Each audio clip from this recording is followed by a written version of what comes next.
Ekonomi dunia sedang tidak baik-baik saja karena sedang diguncang badai sempurna.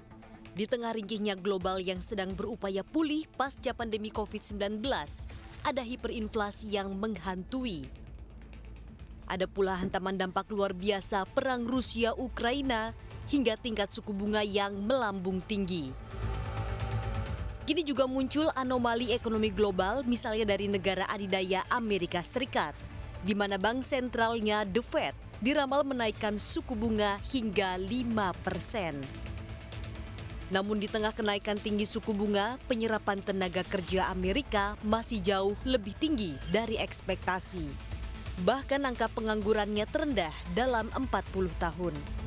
Sehingga timbul spekulasi pasar, The Fed masih agresif mengerek suku bunga dan bisa membuat guncangan global, di mana tingginya imbal hasil pasar keuangan di Amerika dibandingkan negara lain di dunia bisa memicu capital outflow. Meski demikian, dalam CNBC Indonesia Economic Outlook 2023, para pemangku kebijakan keuangan di tanah air memastikan kondisi dunia tak seburuk ramalan awal. Dan Ibu Pertiwi masih mampu meredam efek kebijakan dari negeri Paman Sam, meski harus selalu waspada terhadap ketidakpastian global. Kalau untuk perkembangan internasional, memang betul beberapa perakiraan di awal tahun ini nampaknya menunjukkan angka-angka yang tidak seburuk sebelumnya.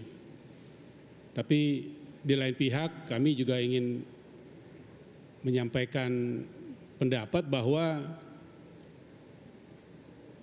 it's too early to be complacent terhadap kondisi internasional. Kesimpulannya, kalau negara Amerika kemungkinan soft landing, that's good news. Karena berarti ekonomi dunia tidak terlalu buruk. Kedua, the positive side, RRT sudah buka ekonominya. Ini juga memberi harapan, paling tidak pada second quarter atau first half this year.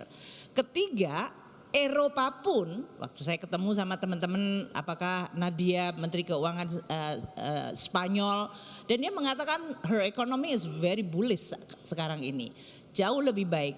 In general, Eropa juga tidak seburuk walaupun udah dihantam dengan harga minyak ya, harga energi mereka itu tahun lalu sempat naik bahkan 3 kali lipat, bahkan in a very extreme case pernah naik 5 kali lipat. Namun ekonominya lebih resilient ternyata. Jadi ini memberikan harapan kalau Amerika, Eropa, RRT baik, India tetap tumbuh bagus. Saya datang, kita ngobrol sama Menteri Nirmala dan mereka still growing strong. I think the economy is going to be relatively baik. Tahun 2023 dibandingkan apa? Jadi jangan dibilang relatif, dibandingkan prediksi resesi dunia. Sementara itu, gelombang tantangan ekonomi Indonesia juga datang dari kondisi di dalam negeri. Membuka tahun ini, Presiden Joko Widodo menemukan pada 2022 ada dana masyarakat 690 triliun rupiah yang tertahan di bank. Alasannya, publik cenderung menabung ketimbang membelanjakan uangnya.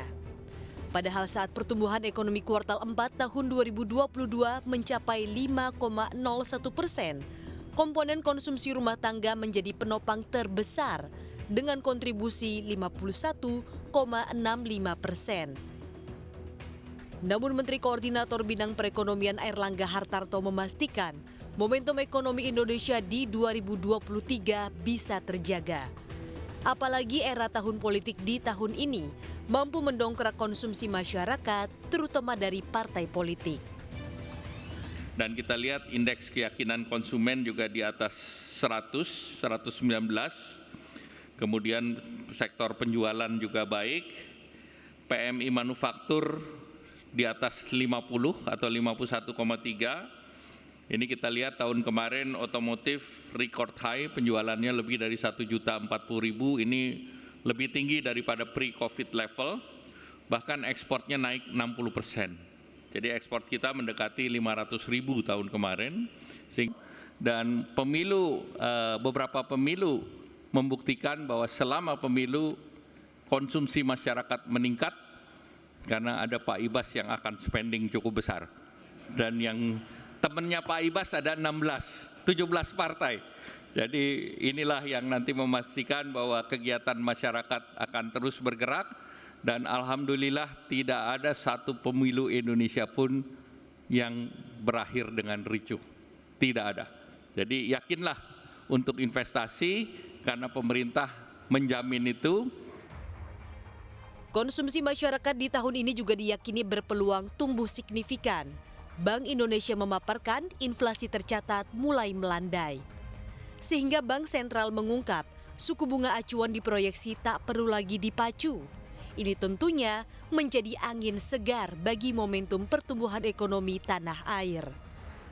Dan perkiraan kami inflasi inti akan di bawah 4%, at most 3.6% di semester 1, inflasi IHK setelah September kembali di bawah 4%. Dan itu imbangan antara inflasi dan growth.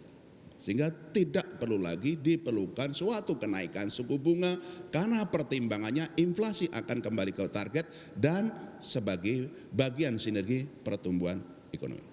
Number 2, bagaimana menyikapi kenaikan Fed Fund Rate? Betul, baseline kami adalah sampai dengan 5%. Memang bacaan terakhir bisa 5,25% dan stay 5,25% pada sampai dengan akhir tahun. Para pemangku kebijakan sektor keuangan di Indonesia menebar optimisme, memberikan keyakinan bahwa Indonesia mampu mempertahankan kokohnya perekonomian. Bank Indonesia bahkan merevisi ke atas pertumbuhan ekonomi Ibu Pertiwi dari semula 4,6% pada tahun ini menjadi 5,1%. Asa perbaikan ekonomi dunia, termasuk di negara-negara mitra dagang Indonesia seperti India dan China, bakal memberi secercah titik terang di tengah badai sempurna kondisi global. Mari kita nantikan kekuatan Indonesia mengarungi badai sempurna di tahun 2023. Tim Liputan CNBC Indonesia.